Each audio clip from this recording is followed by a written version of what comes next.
Kellan, a hardworking villager from Nderoma, has always been a man of quiet dreams and unshakable determination. Despite a life of relentless poverty and constant ridicule from those around him, Kellan refuses to give up hope. His world, however, changes forever when he discovers a mysterious crystal buried beneath the roots of an ancient tree in the shadow of Umalo Forest, a relic of unimaginable beauty and power. The Starstone, as it comes to be known, offers Kellan the chance to escape his struggles and transform not just his life, but the lives of everyone in his village. Yet, the forest seems unwilling to part with its treasure without consequence, without consequence. Strange lights begin to flicker among the trees, whispers echo in the stillness, and Nderoma's peaceful existence spirals into fear and chaos. The villagers, once dismissive of Kellan, now turn to him with suspicion, blaming him for the unnatural occurrences. Determined to make things right, Kellan embarks on a perilous journey into the heart of Umalo Forest, where ancient forces and timeless secrets await. Will he restore balance to his village, or will his ambition cost him everything? Cost him everything? Subscribe to our channel and join us as we unravel stories that inspire, intrigue, and leave you wanting more. Don't forget, you heard it here first. In the heart of the small, secluded village of Nderoma, where the red clay roads wound like veins through fields of golden maize and green cassava, life was simple yet relentless. For Kellan, a young man of 27, it was a daily struggle. His family, among the poorest in the village, lived in a crumbling hut patched with palm leaves and mud. Inside, the air was thick with the faint scent of dried fish and the straw mats where they slept. His father's prized possession, an old fishing canoe with splintered edges, sat by the riverbank like a relic of faded dreams. Kellan's mother, her back bent from years of work, spent her days weaving baskets, her fingers as calloused as the stories etched into her face. Kellan was the eldest of three siblings and the only one still living at home. His two younger sisters had married young, leaving the family to seek better fortunes elsewhere. This left Kellan to bear the brunt of their circumstances. Each morning, he rose before the sun, his breath visible in the cool dawn air, to cast nets into the Umalo River or toil in the fields. Yet no matter how much he worked, the yield was always meager. Yet no matter how much he worked, the yield was always meager. The villagers mocked him relentlessly. To them, Kellan was the embodiment of stagnation, a man born into poverty who would die in it. The cruelest among them was Alea, the village beauty. Her voice, sweet as honey to those she favored, turned sharp as thorns whenever she addressed Kellan. "What will you offer a wife, Kellan?" she taunted one market day, her laughter echoing among the clay stalls. "Your father's old canoe? Or your mother's broken baskets?" The sting of her words lingered long after, carving fresh wounds into Kellan's pride. He had once admired Alea from afar, captivated by her grace and beauty, but her scorn reminded him of the chasm between them. That night, as he sat by the riverbank, the moonlight shimmering on the water, Kellan clenched his fists.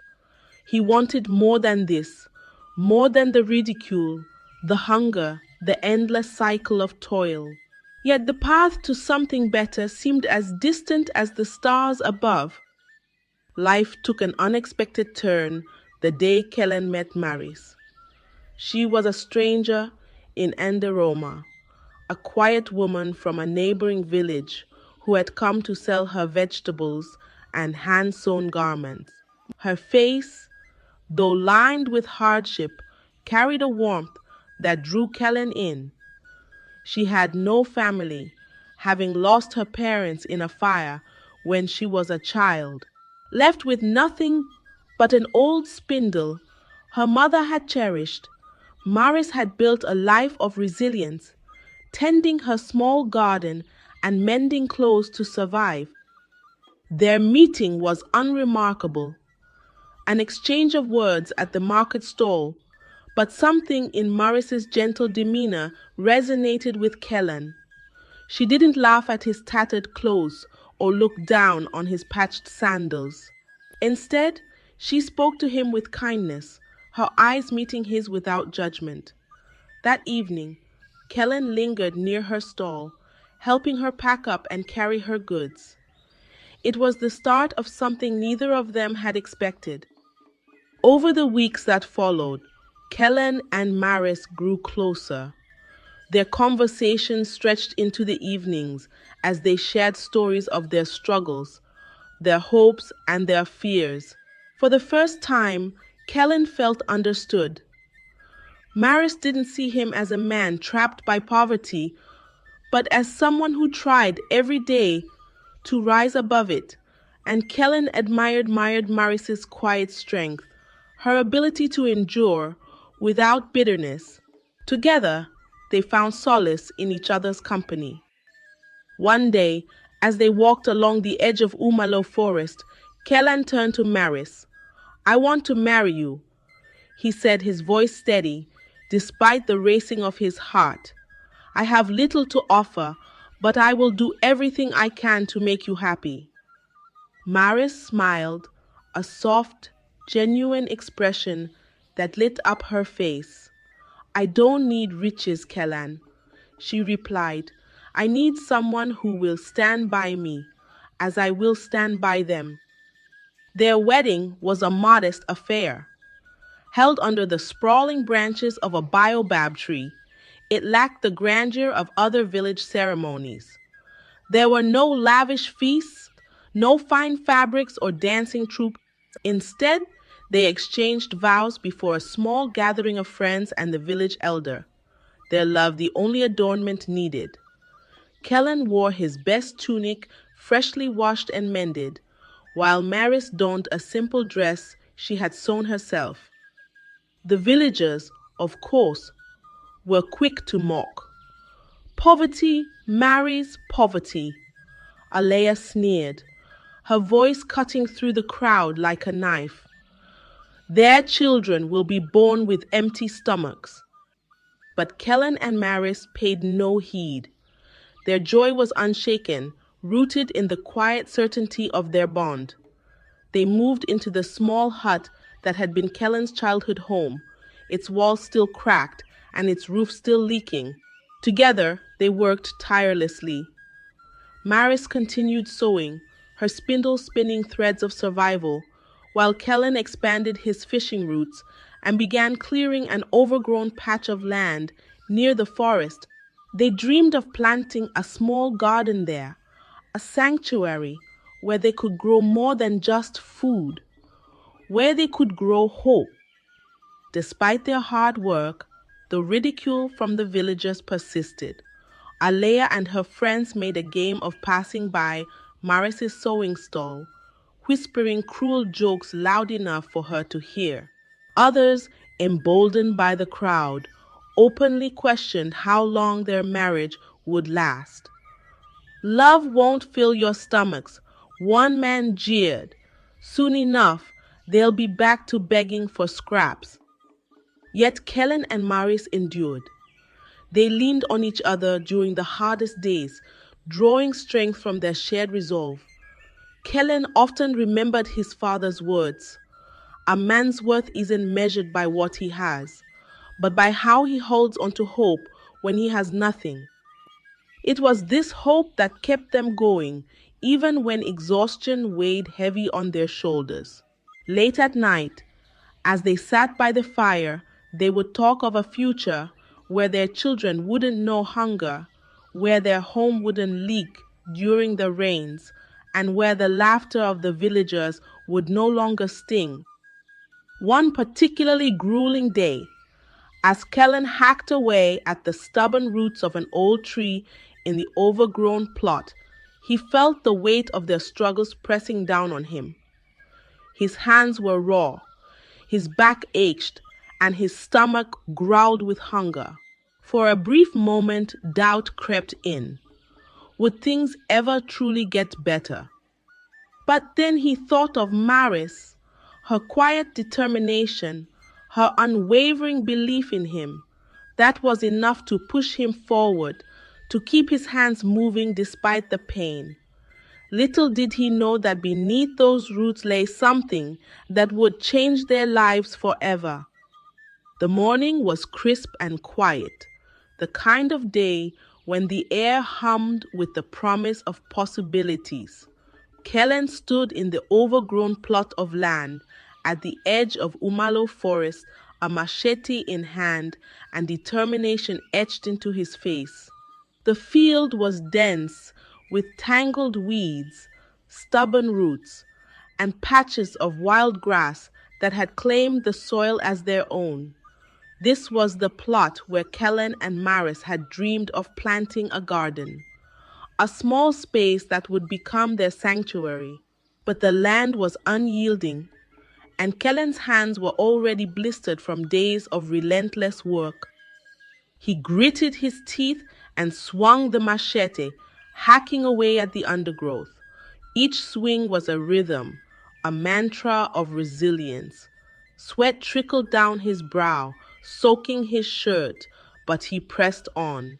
The midday sun blazed overhead, casting long shadows from the towering trees of Umalo. Though the forest loomed nearby, its cool shade beckoning, Kellan avoided it. The villagers spoke of the forest with hushed voices, warning of its strange energies and the spirits that resided there. Kellan wasn't one for superstitions, but he had no desire to tempt fate. By late afternoon, he reached the base of a particularly gnarled tree. Its roots stretched out like the limbs of a giant spider, twisting deep into the earth. This tree was different, ancient and defiant, as though it had stood guard over this plot for centuries. Kellan knew he couldn't leave it standing if the garden was to flourish. He dug his machete into the ground around the roots, loosening the soil with grunts of effort. The blade struck something hard with a dull thud. Frowning, Kellan knelt and brushed the dirt away with his hands. His fingers grazed a smooth, cold surface. Intrigued, he grabbed a small spade and began digging, his movements frantic with curiosity. The more he unearthed, the clearer it became. This wasn't an ordinary rock. Beneath the layers of soil and roots lay a box, small, intricately carved, and unlike anything he had ever seen. Its surface shimmered faintly in the fading sunlight, as though it held a secret waiting to be revealed. Kellan hesitated for a moment, his heart pounding. What could this be? Was it some forgotten relic of the forest, or a treasure left behind by those who had walked this land before him? Pushing aside his doubts, he pried the box open. The lid creaked slightly, and inside, nestled in a bed of dark velvet, was a crystal unlike anything he could have imagined. It was clear as water but shone with an internal light that seemed to pulse gently, as though it were alive. The crystal was no larger than his palm, yet its brilliance filled the small box, casting fragmented rainbows onto Kellan's dirt-streaked hands. For a long moment, Kellan simply stared, his breath caught in his throat. He could feel something, a subtle hum of energy, almost like the crystal was speaking in a language too ancient to understand. Carefully, he closed the box and wrapped it in a piece of cloth from his satchel. He glanced around as if expecting someone or something to appear from the forest and snatch it away. The trees remained silent sentinels, their shadows long and still. Kellan sprinted home, his heart racing with a mixture of exhilaration and unease. When he reached their small hut, Maris was seated on the floor, patching a tear in a shirt. She looked up, her face lighting with a smile at the sight of him. "You're back early," she said, setting aside her work. "What happened?" "I found something," Kellan replied, his voice low. He pulled the box from his satchel and unwrapped it with trembling hands. When he opened the lid, the glow of the crystal filled the dim room, casting light onto the cracked walls. Maris gasped, her hand flying to her mouth. "What? What is that?" she whispered, her voice tinged with awe. "I don't know," Kellan admitted, "but it's unlike anything I've ever seen. It feels powerful." Maris reached out hesitantly, her fingers brushing the crystal's surface. A warmth spread through her hand, and she pulled back in surprise. "It's alive," she murmured, looking at Kellan with wide eyes. "We have to show this to someone." The next day, they approached Elder Danan, the retired merchant whose knowledge of the world far surpassed anyone else in Nderoma. Danan lived in a modest home at the edge of the village, surrounded by shelves lined with books, trinkets, and artifacts from his travels. When Kellan placed the box on Danan's table and revealed its contents, the elder's eyes widened. His usually calm demeanor shifted into one of astonishment and reverence. This, this is no ordinary gem," Danan said, his voice trembling slightly. He picked up the crystal with careful hands, tilting it in the light. "It's a starstone." "A starstone?" Maris echoed. "What does that mean?" Danan leaned back, his expression grave. "Legends speak of starstones as treasures of the earth, forged by forces beyond our comprehension.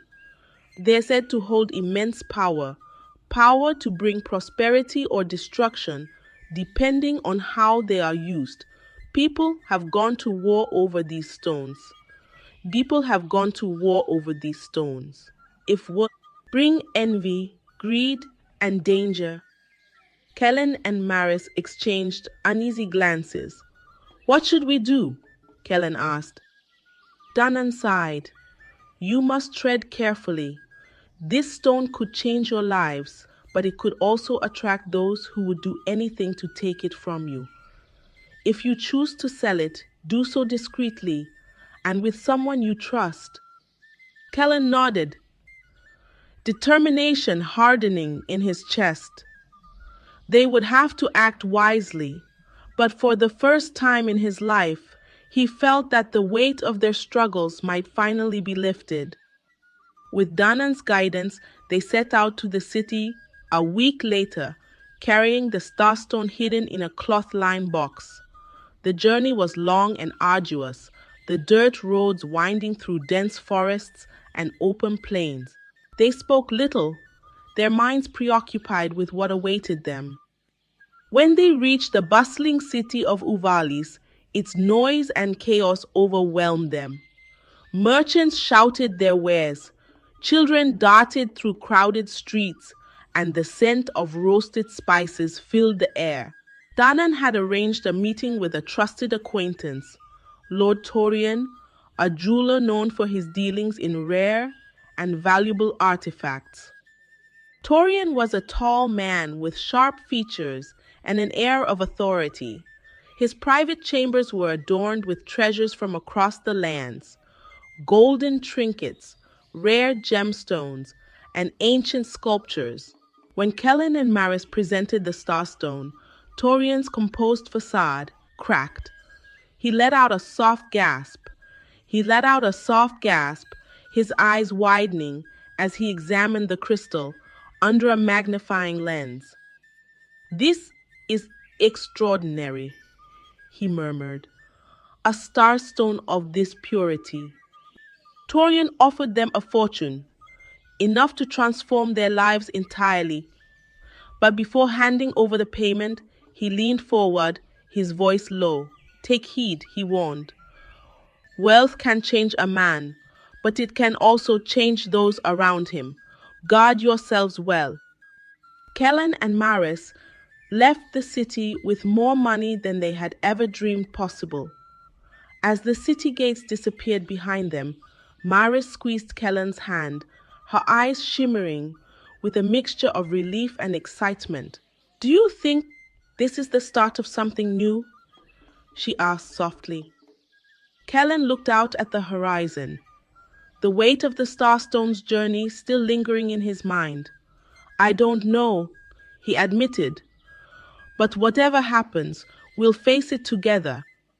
Kellan and Maris returned to Nderoma as entirely different people, not in spirit, but in circumstance. Their journey to the city had transformed their lives in ways they could barely comprehend. The fortune they carried home felt surreal, like waking from a dream only to find the dream had followed them into the day. Yet, despite the weight of the coins and deeds now in their possession, their hearts remained grounded. For Kellan and Maris, the wealth was not a trophy, but a tool, a chance to rebuild not just their lives, but the dignity they had long been denied. The first sign of their transformation was the house. Their dilapidated hut with its sagging roof and crumbling walls was replaced by a sturdy, well-crafted home. The walls were built from solid stone. The walls were built from solid stone, the roof thatched with tightly bound reeds, and the windows framed with polished wood shutters. It wasn't grandiose, but it stood as a testament to their hard work and newfound hope. The villagers watched with a mixture of awe and disbelief as the construction unfolded. Murmurs rippled through the community. Did you hear? Kellan has returned a rich man. Who would have thought? The whispers grew louder when Kellan began investing in the village itself. He repaired the old broken well in the center of Nderoma, ensuring everyone had access to clean water. He purchased farming tools and seeds for struggling families, offering them a chance to thrive. Maris, meanwhile, opened a small sewing school, teaching young girls and women the craft she had mastered in her years of hardship. The spindle that had once been her only possession now symbolized opportunity for others. Despite their efforts to uplift the village, not everyone greeted their success with gratitude. Alea, the woman who had once scorned Kellan, seethed with envy. She watched from a distance as Kellan and Maris's influence grew, their generosity drawing admiration from many. Her bitterness festered like an unhealed wound. It's all a lie, she hissed to anyone who would listen. No one becomes that rich overnight. They must have made a deal with the forest spirits. Mark my words, nothing good comes from riches born of darkness. Her words carried weight among the superstitious villagers. Although many had benefited from Kellan and Maris's generosity, the seeds of doubt began to take root. Whispers spread that their wealth was unnatural, that the spirits of Umalo Forest would demand a price. At first, Kellan ignored the rumors, focusing instead on his work. He had started a small trading business, transporting goods between Nderoma and the city. It was a venture that thrived, not because of luck, but because of his tireless dedication. Still, the undercurrent of suspicion grew stronger. One evening, as Kellan sat on the porch of their new home, watching the stars blink into the night sky, Maris joined him. She carried a cup of warm tea, her hands trembling slightly. Have you heard what they're saying? She asked softly, her voice barely audible over the chirping of crickets. Kellan nodded, his jaw tightening. I've heard, but let them talk. We know the truth.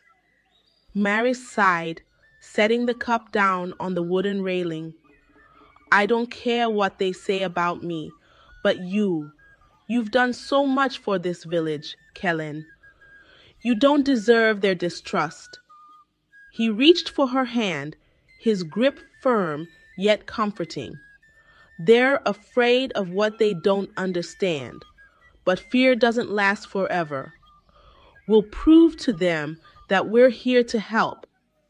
The days turned into weeks, and the rumors began to take on a life of their own.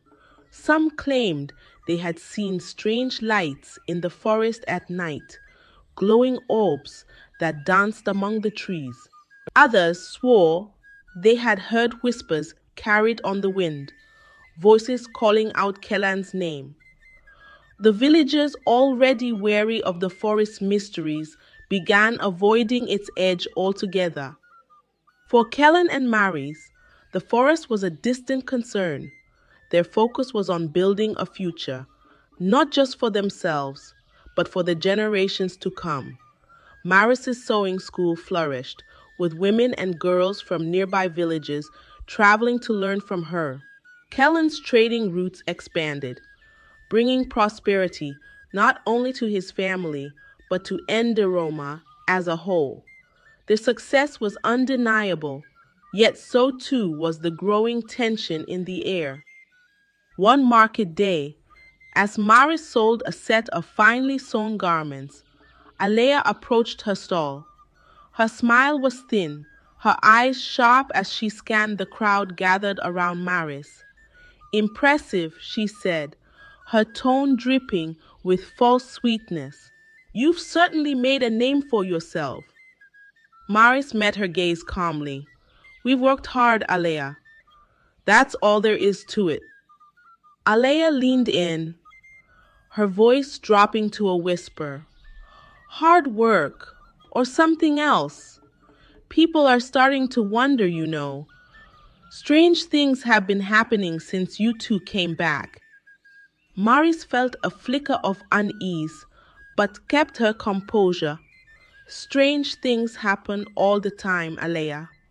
But it's not our doing, isn't it? Alea's eyes gleamed with malice. The forest doesn't forget, Maris. If you've taken something that doesn't belong to you, it will come back for it. Maris said nothing, her hands steady as she folded a garment. Alea smirked, satisfied with the seed of doubt she had planted, and walked away. That evening, Maris recounted the conversation to Kellan. His expression darkened, his frustration bubbling beneath the surface. She's just trying to poison people against us, he said. She can't stand to see us succeed. But what if she's right? Maris asked, her voice barely above a whisper. What if the forest does want something back? Kellan hesitated. The memory of the Starstone and the warning from Elder Danan lingered at the edges of his mind. He shook his head. We sold the crystal. It's gone. Whatever happens now, it has nothing to do with us. Yet the tension in the village was impossible to ignore. One night, a terrible storm descended on Nderoma. The winds howled like anguished spirits, tearing at rooftops and snapping branches. Rain fell in sheets, flooding the narrow streets and turning the red clay roads into rivers of mud. As the storm raged, Kellan and Maris huddled inside their home, their hearts heavy with unease. The next morning, the village awoke to find several houses damaged and crops destroyed. The old well Kellan had repaired now overflowed with muddy water, its edges crumbling as if the earth itself had rebelled. The villagers whispered among themselves, their gazes flickering toward Kellan and Maris's home. Alea was quick to fan the flames. Do you see? She cried, gathering a crowd. This storm is no coincidence. The forest is angry, and we're all paying the price. Kellan stepped outside, his presence silencing the crowd. His voice was steady as he addressed them. The storm affected all of us, not just you. My family will help rebuild what's been lost, just as we've always done. But the villagers were no longer willing to listen. Their fear, stoked by Alea's venomous words, had grown into something unmanageable. That night, Kellan and Mare sat in silence, the weight of the village's distrust pressing down on them. As Maris leaned against his shoulder, Kellan stared out into the darkness, his thoughts racing. The dreams they had built now stood on shaky ground, threatened not by poverty, but by fear and superstition. And though he tried to shake the feeling, a seed of doubt had taken root in his own heart. What if the forest truly hadn't forgotten? The whispers began slowly, like ripples in still water, spreading from one corner of Nderoma to the next. At first, they were no more than murmurs exchanged in the shadows, fragments of unease, carried by those who claimed to have seen or heard something out of place. But as days turned into weeks, the whispers grew louder, taking root in the minds of the villagers. Strange occurrences began to plague the edges of Umalo Forest, drawing the attention and fear of all who lived nearby. It started with the lights. Late at night, villagers returning from distant farms swore they saw glowing orbs hovering among the trees. These lights, they claimed, moved as if alive, weaving between the trunks in deliberate, almost predatory patterns. Some described them as pale blue, while others insisted they shimmered with the colors of the rainbow. Regardless of their hue, the lights always disappeared the moment anyone tried to follow them, fading into the darkness like whispers swallowed by silence. Then came the noises. At first they were faint, a distant rustling of leaves, the occasional snap of a twig, but soon the sounds grew bolder. Villagers began hearing low, guttural hums that resonated through the air, accompanied by strange melodic tones that resonated through. At night, the winds carried faint voices, indistinct but undeniably present, calling out in soft, mournful tones. Some claimed the voices spoke in languages no one recognized, while others insisted they were hearing their own names whispered back to them. These phenomena would have been unsettling enough on their own, but the forest seemed to become more hostile with each passing day. The once familiar paths leading to the outer farms began to shift, as though the trees themselves had moved to obscure the way. Farmers returning from their fields often found themselves disoriented, emerging from the forest hours later than expected, unable to explain how they had become lost. And then there were the animals. Livestock began behaving erratically. Goats bleated endlessly into the night, refusing to enter their pens, while chickens huddled together as if sensing an unseen predator. A few villagers even reported finding the carcasses of small animals near the forest, their bodies untouched by predators yet eerily intact, as though life itself had simply fled from them. The village buzzed with tension, its people increasingly divided between fear and suspicion. Some were convinced that the forest had always been alive in its own way, and that these occurrences were its way of warning them to stay away. Others whispered darker theories, their eyes darting toward Kellan and Maris's home. It all started after they returned, Alea said one evening, her voice loud enough for the entire marketplace to hear. They brought something back with them, something that doesn't belong in this village. Though Kellan and Maris tried to ignore these accusations, the unease in the air was palpable. Kellan could feel the weight of the villagers' stares whenever he walked through the square, their eyes filled with a mixture of fear and resentment. Maris, too, noticed the shift. The women who once came eagerly to her sewing classes now hesitated, their conversations laced with thinly veiled questions about the couple's success. Despite the growing tension, Kellan and Maris carried on with their lives, determined not to let the rumors consume them. But one fateful evening, as the sun dipped below the horizon and cast the forest in an ominous orange glow, something happened that they could no longer ignore. It was a quiet night, with the villagers gathered around their fires, sharing stories as they always did. The stillness was broken by a scream, a sharp, piercing cry that shattered the peace and sent everyone rushing toward the source. They found a young boy named Sorrow, trembling and pale, his wide eyes darting toward the forest's edge. It, it came out of the trees. He stammered, his voice barely audible. A figure, no face, shadows. The villagers murmured among themselves, their fear mounting. Some rushed to check the forest's edge, their torches casting flickering light on the dense undergrowth. Though they found no sign of the figure Sora described, the air was heavy with a suffocating stillness, as if the forest were holding its breath. That night, few villagers slept, their dreams haunted by visions of faceless figures and glowing eyes. In the days that followed, the occurrences only grew stranger. A woman named Inara, who often collected firewood from the forest, claimed she saw a tree bleed. She swore that as she swung her axe into its trunk, a thick red liquid seeped out, staining the ground like blood.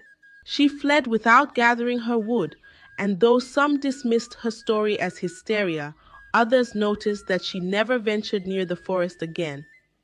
Kellan, too, began to feel the weight of the forest's presence. One morning, as he worked on his trade routes, he caught a glimpse of something in his peripheral vision, a glimmer of light darting between the trees. When he turned to look, it was gone, leaving only the faint rustle of leaves in its wake. That night, he told Maris about it as they sat by the fire. "Do you think it's connected to the Starstone?" he asked, his voice low. Maris hesitated, her hands tightening around her cup of tea. "I don't know," she admitted, "but whatever is happening, it feels bigger than us." The final straw came during another stormy night. The winds howled through the village, tearing at roofs and sending shutters banging against windows.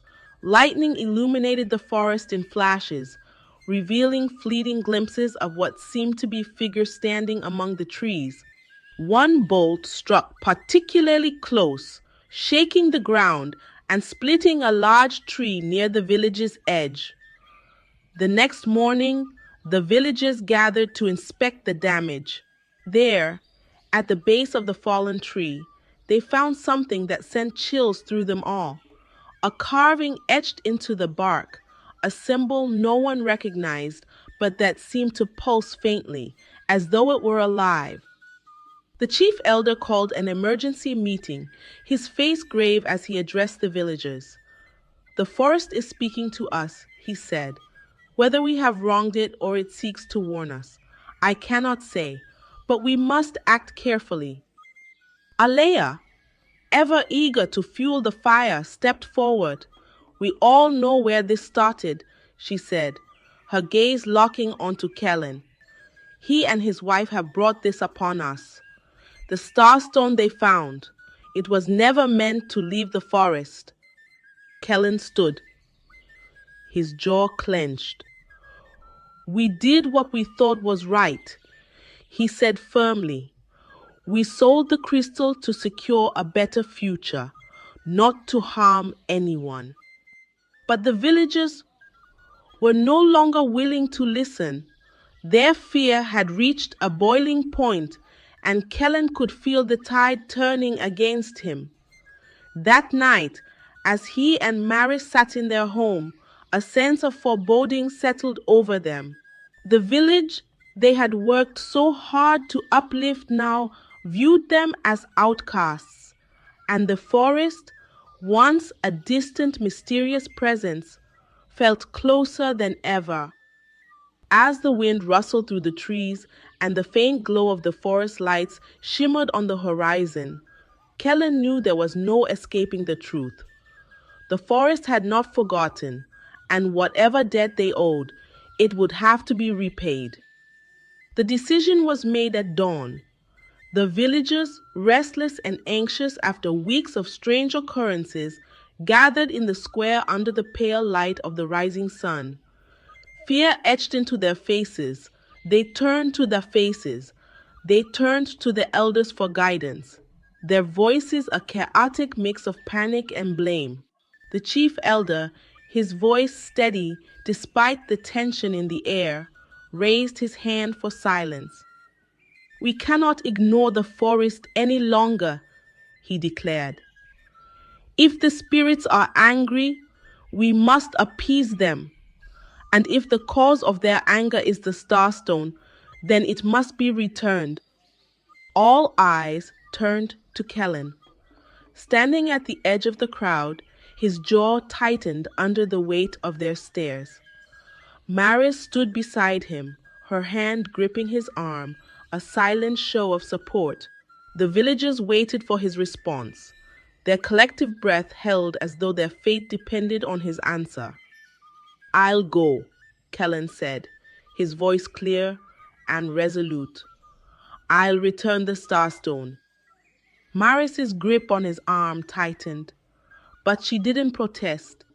She knew this was something he had to do, not just for the village, but for the peace of their own hearts.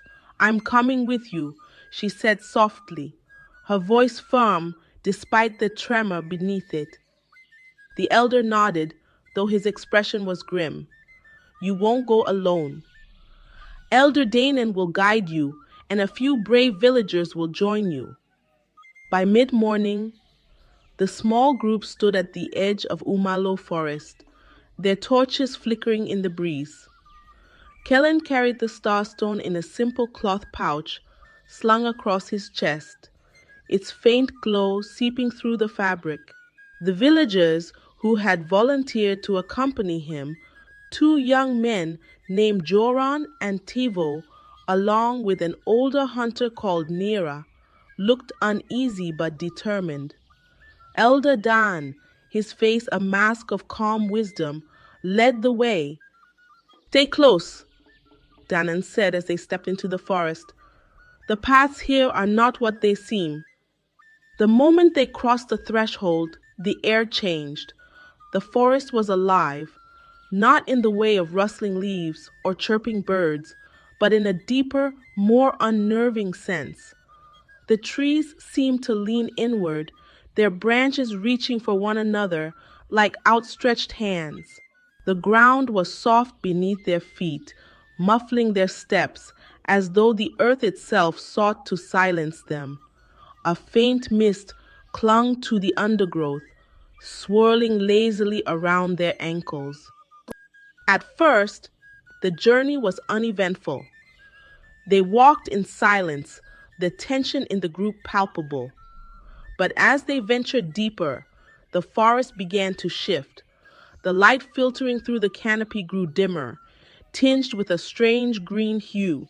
The air grew cooler, and the faint sound of whispers seemed to echo around them, though none could tell where they came from. Maris glanced over her shoulder, her eyes scanning the shadows. "Do you hear that?" she whispered. "I hear it," Joran replied, his voice tight. "But I don't see anyone." "It's the forest," Danon said without turning. "It's testing us. Keep your focus." Hours passed, though it was impossible to tell how many. The forest seemed to exist outside the bounds of time, its twisting paths leading them in circles. At one point, they came across a clearing filled with strange flowers that glowed faintly in the dim light. The petals seemed to shimmer as though coated in stardust, the beauty both mesmerizing and unsettling. Kellan reached out to touch one, but Danan grabbed his wrist. Don't, the elder warned. Nothing here is as it appears. The group pressed on, their unease growing with each step. The whispers grew louder, and the trees seemed to close in around them. Shadows flickered at the edges of their vision, figures that vanished the moment they turned to look. Joran stumbled at one point, letting out a startled cry as he tripped over a root that seemed to have moved into his path. This place is alive, Tivo muttered, his knuckles white as he gripped his spear. As they moved deeper into the heart of the forest, the Starstone began to glow brighter, its light pulsing in time with Kellan's heartbeat. It was as though the crystal was reacting to its surroundings, guiding them toward an unseen destination. But with each step, the group's fear grew. The forest felt like a living entity, watching them, waiting. Finally, they reached a clearing unlike any they had seen before.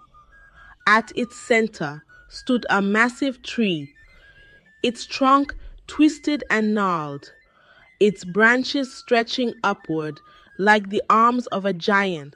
The tree seemed ancient beyond comprehension, its bark etched with symbols that glowed faintly in the dim light. The air around it was thick, almost tangible, as though the space itself pulsed with energy. This is it, Danon said, his voice barely above a whisper. The heart of the forest. Kellan stepped forward, the Starstone in his hands. The crystal's light grew blinding as he approached the tree, its pulsing matching the deep, resonant hum that now filled the clearing. He placed the Starstone at the base of the tree and stepped back, his breath shallow. For a moment, nothing happened. Then, the ground beneath them trembled. The tree's branches swayed as though moved by an unseen wind, and the symbols on its bark began to glow brighter. From the shadows of the clearing, a figure emerged. It was neither man nor beast, but something in between. Its form shifted constantly, its edges blurring like smoke. Its eyes glowed with the same light as the Starstone, and its voice echoed as though coming from every direction at once. You dare disturb the balance, it said, its tone neither angry nor kind. Kellan stepped forward, his fear eclipsed by a sense of responsibility. We didn't mean to disrupt anything, he said. I found the Starstone by chance. If we've wronged the forest, we've come to make it right. The figure studied him, its form still shifting. The Starstone is not meant for mortals, it said. It is the heart of this land, a source of life and power. By taking it, you awakened forces beyond your understanding. Maris stepped forward, her voice steady. We didn't know. We only wanted a better life. The figure's gaze shifted to her, its glowing eyes piercing. Your intentions were pure, but your actions carried consequences. The balance must be restored. What must we do? Kellan asked. The figure extended a hand, or something resembling one, and the Starstone rose from the ground, floating toward it. Leave this place, it said. The Starstone will remain where it belongs. And you, remember this, the forest does not forget. The group stood frozen as the figure and the Starstone disappeared into the tree. The hum in the air faded, and the forest seemed to exhale, its oppressive energy lifting, The path behind them, once hidden, now stretched clear and open. Danan turned to the group. "We've been spared," he said. "Let's not test our fortune further. We leave now." As they made their way back to Nderoma, the forest remained silent, its watchful presence no longer hostile. But Kellan and Maris knew they had been forever changed. The Starstone was gone, but its lesson remained, a reminder that the price of ambition must never come at the expense of harmony. When Kellan and Maris returned to Nderoma, the village was bathed in the soft golden light of dusk. The familiar sight of thatched roofs and red clay roads brought a fleeting sense of comfort, but the weight of their journey into Umalo Forest clung to them like a shadow. Behind them, the villagers who had accompanied them bore similar expressions of weariness and quiet relief. They had emerged from the forest alive, but none among them felt untouched by what they had witnessed. The village square was packed with people, their faces tense with expectation. When the group stepped into view, a collective murmur rippled through the crowd. Alea, who stood near the front with arms crossed, was the first to speak. "Well?" she demanded, her voice sharp. "Did you return the Starstone?" Kellan stepped forward, his face calm but resolute. "It has been returned to where it belongs," he said. "The balance is restored." The villagers stared at him, their expressions a mix of relief and doubt. Alea opened her mouth to speak again, but Elder Danan raised a hand to silence her. "The spirits of the forest have accepted our offering," Danan said firmly. "Let us not question their mercy. What matters now is that we move forward." For a moment, no one spoke. Then a single clap echoed through the crowd. It was followed by another, and then another, until the square was filled with the sound of applause. Relief washed over the villagers as they embraced one another, their fears momentarily forgotten. But amidst the celebration, Kellan and Maris exchanged a glance. They knew the forest's warning had been clear.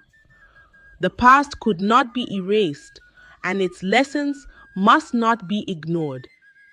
The days that followed were quieter. The strange occurrences that had plagued Nderoma ceased almost immediately. The forest, once a source of unease, now seemed still, its towering trees no longer whispering their ominous secrets. The villagers, grateful for the return of normalcy, began to rebuild what the storms had damaged. Kellan and Maris worked alongside them, their hands calloused but determined. Despite their efforts, not everyone in the village was quick to forget the tension that had arisen. Some still cast wary glances at Kellan and Maris, their minds lingering on the rumors that had once consumed them. Alea, in particular, seemed unable to let go of her bitterness. Though she no longer spoke openly against them, her eyes followed their every move, her lips curled in silent judgment. One afternoon, as Maris tended to her sewing school, a young girl approached her. She was no older than 10, her small hands clutching a bundle of fabric. "Mama said you might fix this," the girl said shyly, holding out a torn dress. Maris knelt to the girl's level, her smile warm. "Of course," she said.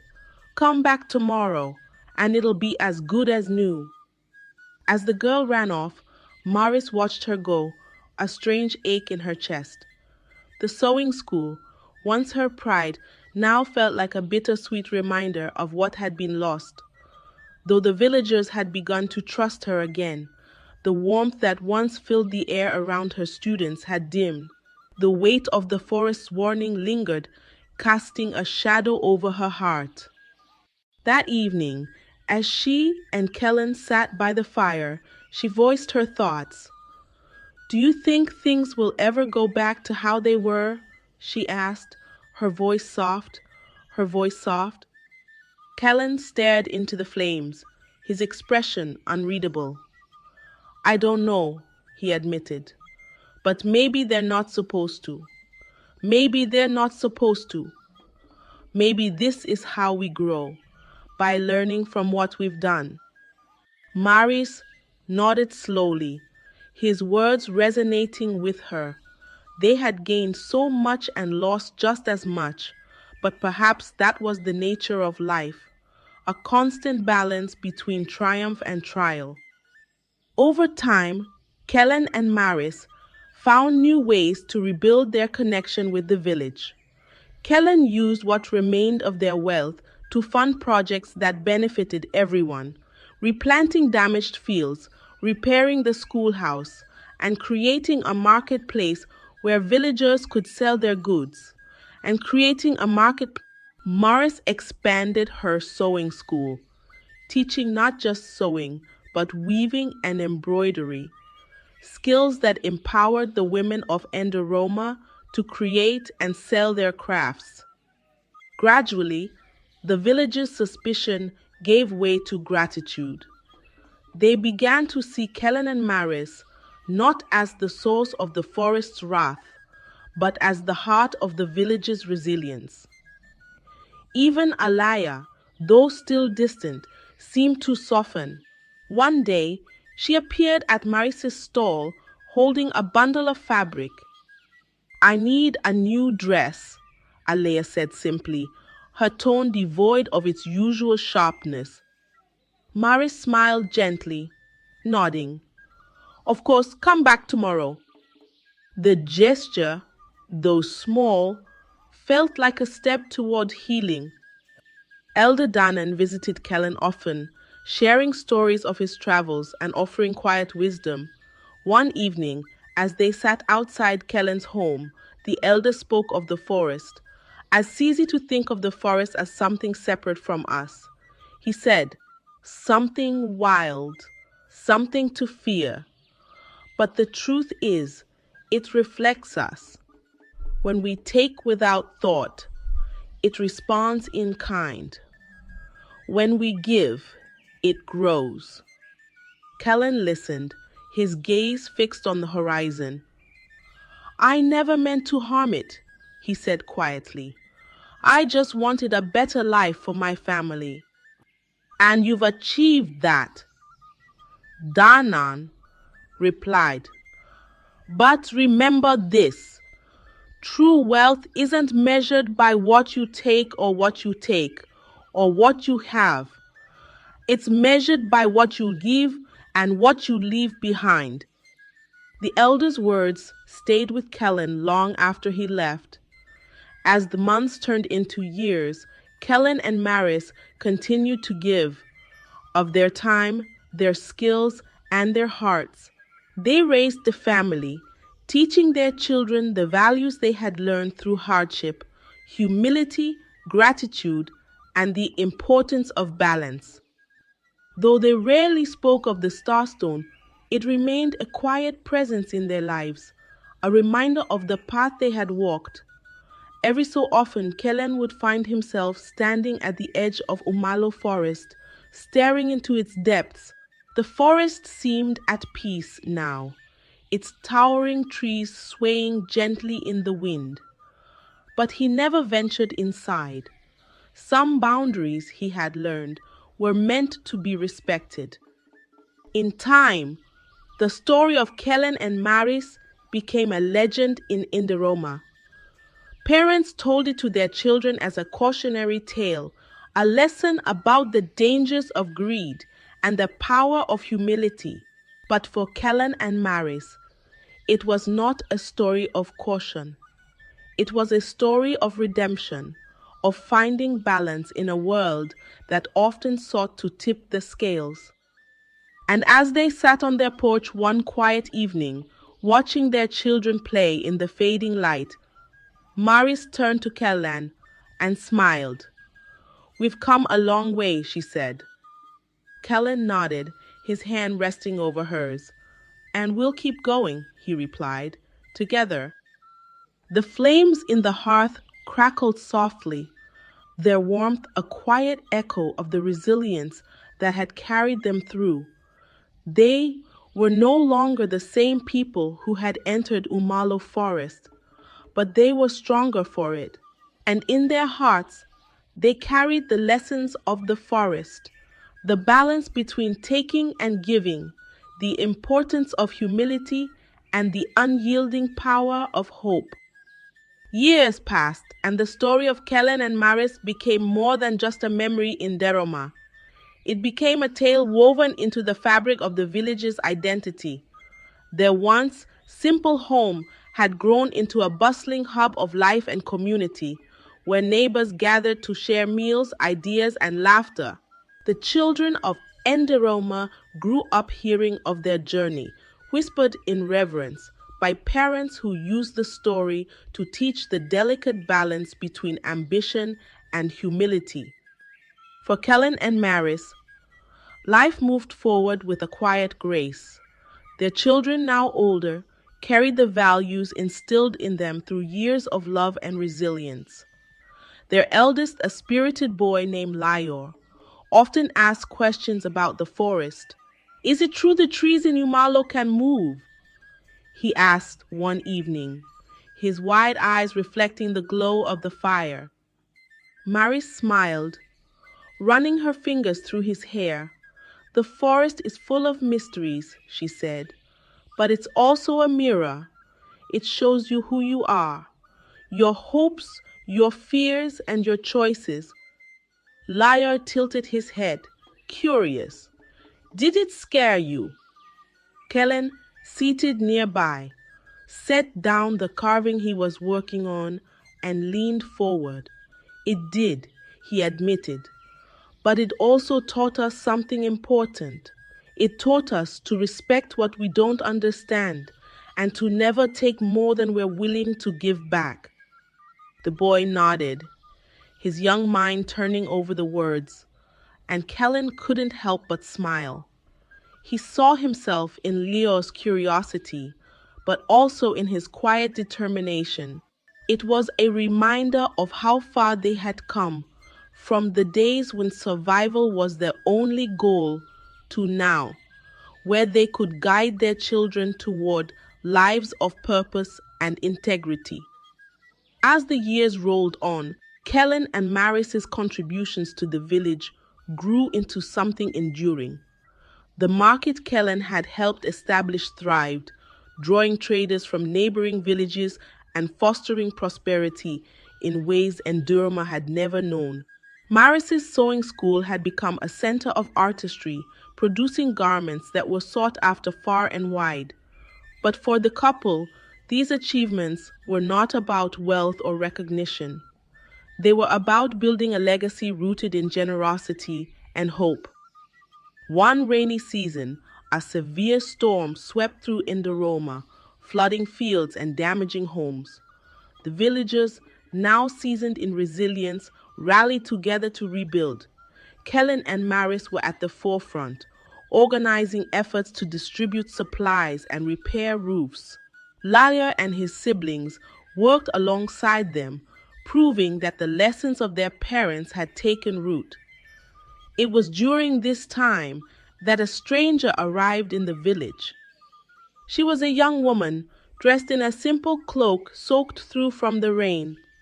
Her face was pale, her eyes wide with exhaustion and fear. When Kellan approached her, she hesitated, clutching a small bundle close to her chest. "I mean no harm," she said, her voice trembling. "I'm just looking for shelter." Kellan nodded warmly. "You're welcome here," he said. "Come inside and rest." The woman introduced herself as Aileen, a traveler from a distant village that had been destroyed by floods. She spoke of her journey with a mix of sorrow and gratitude, describing how she had lost everything but her determination to find safety. Over the days that followed, Kellan and Maris took her in, offering her food and a place to stay. Aileen marveled at the kindness of the villagers, and as she observed their way of life, she became curious about the story that seemed to underpin everything. Everyone speaks of you too, she said one evening, sitting with Kellan and Maris by the fire. They say you once faced the forest and lived to tell the tale. Is it true? Kellan exchanged a glance with Maris, who nodded. Who nodded? It's true, he said. But it wasn't the forest we faced. It was ourselves. Aelin leaned forward, intrigued. What do you mean? Maris took a deep breath. The Starstone we found. It was a gift, but it wasn't meant for us. We saw it as a way to escape our struggles, but in doing so, we disturbed something far greater than ourselves. The forest demanded balance, and we had to learn what it meant to give back. Aelin listened intently, her expression softening as the story unfolded. When they finished, she sat in silence for a long moment. I've spent so much of my life running, she said finally, hoping to find something better, something easier. But maybe what I needed all along wasn't out there. Maybe it's what I can build here. Maris smiled, reaching for Ailen's hand. You're welcome to stay as long as you need. Nderoma has a way of teaching people what truly matters. And so Ailen stayed, finding not only shelter but a sense of purpose. She joined Maris's sewing school, learning the craft with an enthusiasm that inspired others. Over time, she became a part of the village, her journey a testament to the transformative power of community. As Kellan and Maris grew older, their lives became a living reflection of the lessons they had learned. They walked often to the edge of Umalo Forest, where the towering trees stood as silent witnesses to their journey. Kellan would sometimes place a hand on the bark of one of the ancient trees, feeling its rough texture beneath his fingers. Though the forest had once filled him with fear, it now felt like an old friend, a reminder of the balance they had worked so hard to maintain. One evening, as the sun dipped low on the horizon, casting the village in hues of gold and amber, the couple sat together on their porch. Their grandchildren played nearby, their laughter ringing out like music. Maris leaned her head on Kellan's shoulder, her eyes soft with contentment. Do you think they'll remember us? She asked quietly. Kellan smiled, his gaze fixed on the children. Not just us, he said. They'll remember what we stood for, what we taught them, and that will carry on long after we're gone. In time, Kellan and Maris's story became a legend not just in Nderoma, but in the surrounding villages. Travelers passing through would hear of the couple who braved the wrath of the forest, not for glory but to restore harmony. Their story was told in markets and around fires, a tale of courage, humility, and redemption. But for those who knew them personally, the legacy of Kellan and Maris was not in the stories, but in the lives they had touched. In every stitch of a garment crafted at Maris's school, in every handshake made at the marketplace Kellan had built, in every child who grew up believing they could create a better world, their influence lived on. The forest, too, remained a silent testament to their journey, its towering trees a reminder that balance was not just a concept, but a way of life. And so, as the years turned to decades, the legacy of Kellan and Maris endured, not as a monument carved in stone, but as a ripple in the hearts of those who carried their story forward, ensuring that its lessons would never be forgotten. Thank you for staying with us until the end of this story. Your time and attention mean everything to us, and we hope Kellan's journey left you inspired and intrigued. Don't miss out on more captivating stories like this. Be sure to subscribe to our channel and turn on notifications so you never miss a new video. Together, let's explore more tales that touch the heart and ignite the imagination. See you in the next one.